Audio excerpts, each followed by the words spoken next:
Hey y'all, you ready for some dinner inspiration? Then stick around.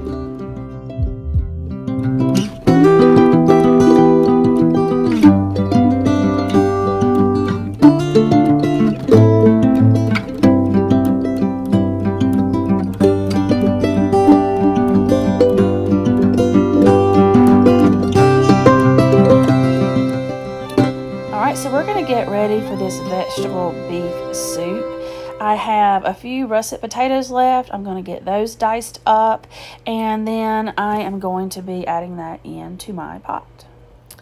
I also have part of an onion here that I've pulled from my fridge. I'm going to get that diced up as well.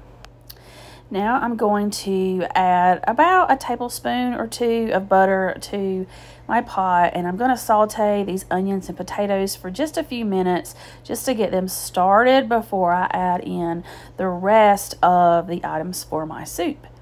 For the beef portion, I had a little bit of that Mississippi pot roast that I had left in the freezer. I kind of chopped that up and added that into the potatoes.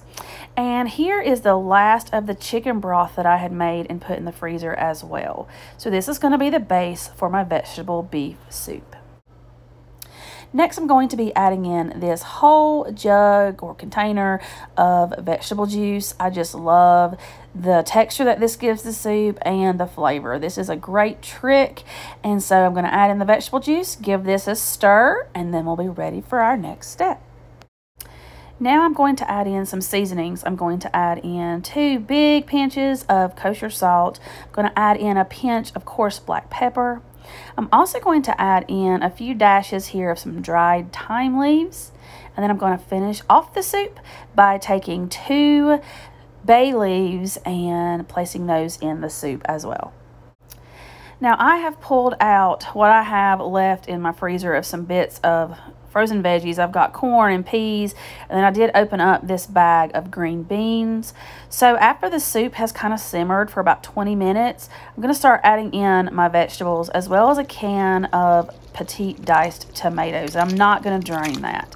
So that's going to give it a little bit of a tomato texture. So this is a great way to clean out your freezer and get rid of bits of things that you need to get rid of before it gets freezer burnt. So that's exactly what I'm doing with this soup. So after I added in all my veggies, I let that simmer for another 15 to 20 minutes, and then our soup was ready. This was nice because it has started raining and the temperature had dropped quite a bit, so this was a very warm, comforting meal. And that little bit of Mississippi pot roast meat that I added in really gave this some excellent flavor. So that's another way to use up any leftovers in your freezer. The next meal that I wanted to share with you this week is actually featured in another video.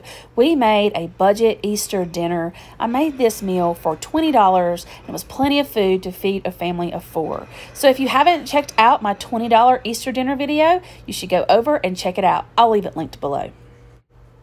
The third meal we are sharing this week was a delicious salmon sheet pan meal. So to get started, I've got this package of baby red potatoes. I'm going to get those washed up, and I'm going to halve them, and then I'm going to place them on my sheet pan. Next, I'm going to season up these potatoes before I put them in my oven. So I'm going to take some zesty Italian dressing. I had just a little bit left in this bottle. I'm going to take 2 tablespoons and kind of spread that over top of my potatoes. And then I'm going to give these a little mix just so that they're all coated with that Italian dressing. And then I'm going to be putting these in my oven. I have my oven at 350. I'm going to let these go for 25 minutes before adding the other ingredients. While my potatoes are roasting in the oven, I'm going to prep up some asparagus. So I have washed this asparagus, and I am now going to be trimming the woody stems off. I'm going to be getting these ready to go on the sheet pan as well. Next, I'm going to add this asparagus to a bowl, and I'm going to be doing a very similar seasoning with the asparagus. I'm going to take a tablespoon of what's left of this zesty Italian. I'm going to put that on top of the asparagus. I'm going to put some salt and pepper, and then I'm going to give this a mix as well to coat, and this will be going on my sheet pan when I add the salmon on. Once my potatoes have roasted for about 25 minutes, I'm going to take those out and I'm going to make some room for the asparagus. So I'm just going to place the asparagus on the sheet pan, and then I'm going to make room for my salmon. Once I have placed my salmon fillets on the sheet pan, I'm now going to use up what's left of this zesty Italian and just pour that over the salmon just to give it that flavor and to tie all the flavors together. I'm going to make sure that that is coated well, and then we're going to be slicing up some lemon to put on top of the salmon, and we're going to be squeezing some of the lemon juice on the veggies as well. Once I slice my lemon in half, I'm then going to squeeze the lemon juice over the salmon fillets, over the potatoes and the asparagus, and this is going to just make a wonderful flavor profile for this dish. I'm also going to take a few slices of lemon and place on top of the salmon fillets as well. I place this in my oven at 350 degrees and I let this bake for about an additional 10 minutes. This dish was delicious. It was very healthy, very flavorful, and definitely something I will make again. The last meal we're sharing this week are Cuban sandwiches. I saw this over on Kristen Stepp's channel and I've never made a Cuban sandwich, so I really wanted to try this out, and so here we go. So I have this Boston butt that I got from Butcher Box. I'm going to be putting that in my crock pot, but first I'm going to try this marinade. So I have one orange that I am going to cut in half and I'm going to juice, and then I'm going to do the same with a lime. Next, I'm going to be adding in some minced garlic to my juice mixture. I'm also going to be adding salt and pepper to taste. I will also add in some cumin. I'm also going to add in some crushed red pepper flakes, and then I'm going to be adding in 2 tablespoons of olive oil. I'm going to give this a mix, and then we're ready to put our Boston butt in the crock pot.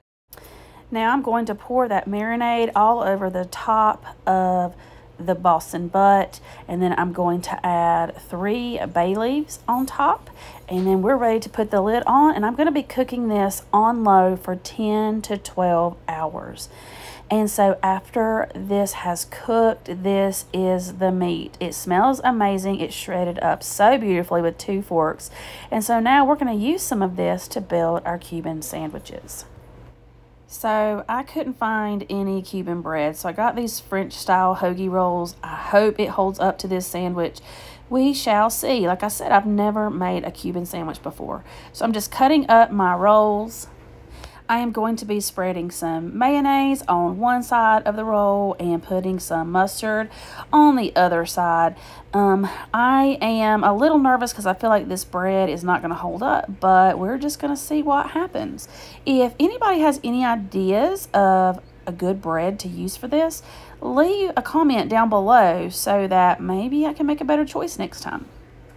Next, I'm going to take some of that pulled pork and I'm going to place that on one side here. I don't want to overfill it because, like I said, I'm not sure about this bread. So I'm going to put a little bit of the pulled pork on one side of the sandwich. Next, I'm going to be taking a piece of Swiss cheese and placing that on top of the pork. Then I'm going to take some ham and place that on top of the cheese. I then place 1 pickle and some Swiss cheese on top of that, and then I'm ready to take this over to my pan. Once I place this in my hot skillet, I just press down hard on the top very carefully not to burn myself, and then I flip it. This is what it looks like once it is flipped. And here is our finished sandwich. I think these turned out pretty good. They tasted good, and for my first time, I was pretty pleased.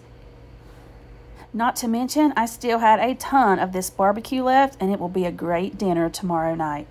So that's all I've got this week, friends. I hope that something inspired you to make something delicious for your family this week. I'll see you next time. Bye.